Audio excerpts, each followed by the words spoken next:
Some wounds don't come from what happened to you. They come from what never happened at all. No one yelled, no one hit, no one abandoned you.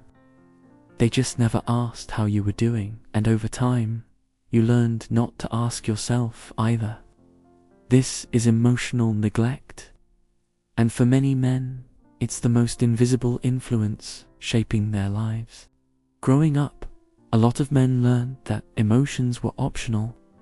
Feelings were background noise. Needs were something you handled on your own. If you were fed, clothed, and kept out of trouble, you were fine. No one checked in. No one sat with your confusion.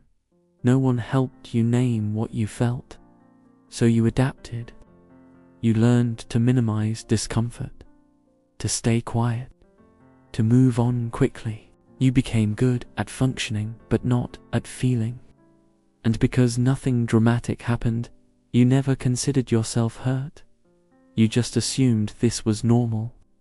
But emotional neglect doesn't show up as pain. It shows up as absence. An absence of clarity. An absence of self-trust. An absence of knowing what you need or how to ask for it. Men who grew up emotionally neglected often struggle to identify their emotions at all. They feel irritated instead of sad, numb instead of overwhelmed, restless instead of lonely. And because they can't name what they feel, they can't explain it to others. In relationships, this creates distance, not because men don't care, but because they don't know how to connect emotionally without feeling exposed or confused. They struggle to express needs. They withdraw instead of communicate. They feel misunderstood but can't articulate why. At work, emotional neglect turns into Men push themselves harder than necessary because achievement feels like the only reliable form of validation. Productivity replaces emotional security. If they're useful, they feel worthy. If they slow down, the old emptiness creeps back in. Emotionally neglected men often describe life as flat, not terrible, just muted. They don't feel extreme lows, but they don't feel deep joy either. Everything feels manageable, but nothing feels fulfilling. And the most painful part?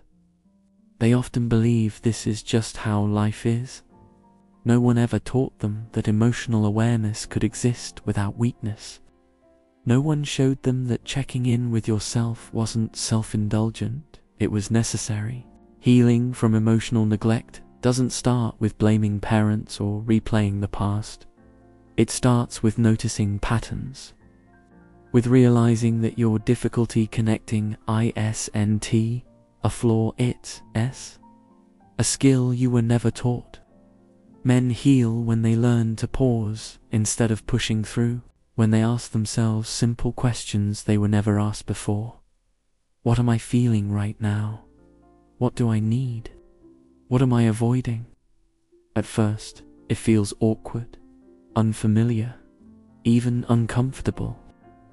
But discomfort is often the first sign that something long ignored is finally being addressed. Emotional neglect doesn't mean you're broken. It means parts of you were never mirrored, never validated, never guided. And those parts don't disappear, they wait. The men who grow from this aren't the ones who suddenly become overly emotional.